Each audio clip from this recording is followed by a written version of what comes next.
Shalom saudara-saudara, selamat bertemu kembali dalam acara M7M Meaningful 7 Minutes bersama Grace Alone Multimedia Ministry.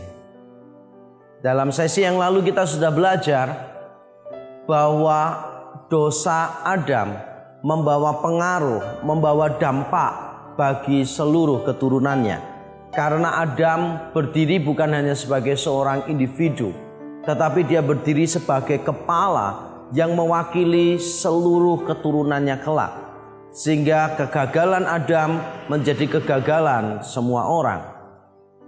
Hari ini kita akan belajar apa saja pengaruh atau dampak dosa Adam bagi keturunannya. Alkitab mengajarkan dua hal yang penting untuk kita pahami.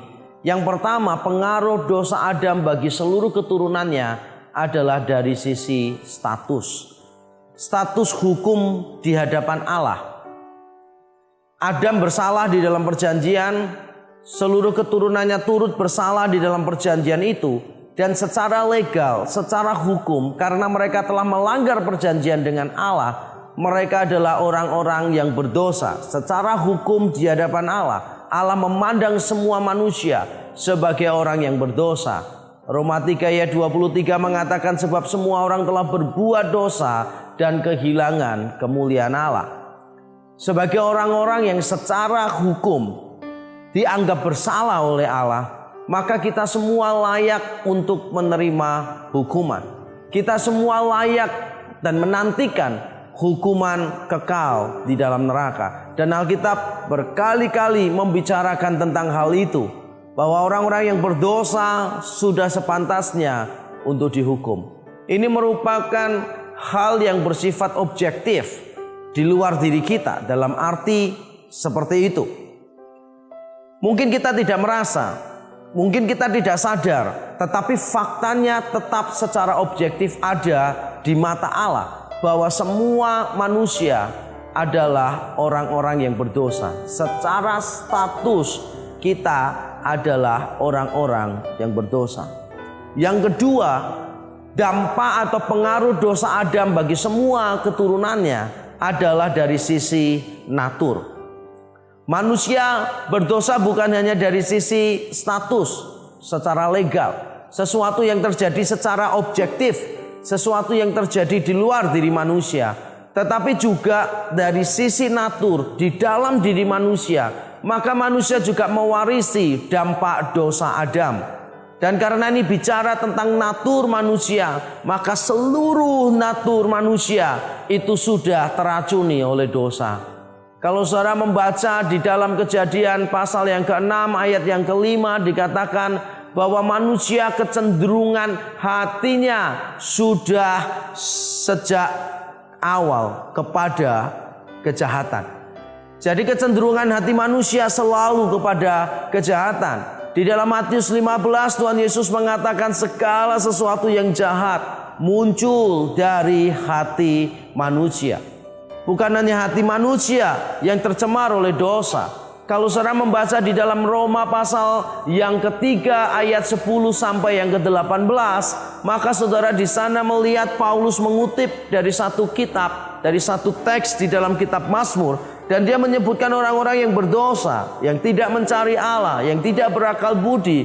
Mereka naturnya sudah rusak oleh dosa. Paulus menyebut kerongkongan mereka. Paulus menyebut tentang bibir, mulut. Paulus menyebut tentang kaki mereka.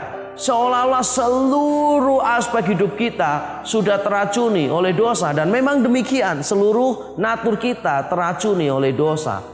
Di dalam Efesus pasal yang keempat, kalau saudara membaca ayat 17 sampai 19, Paulus bicara tentang orang-orang yang tidak mengenal Allah.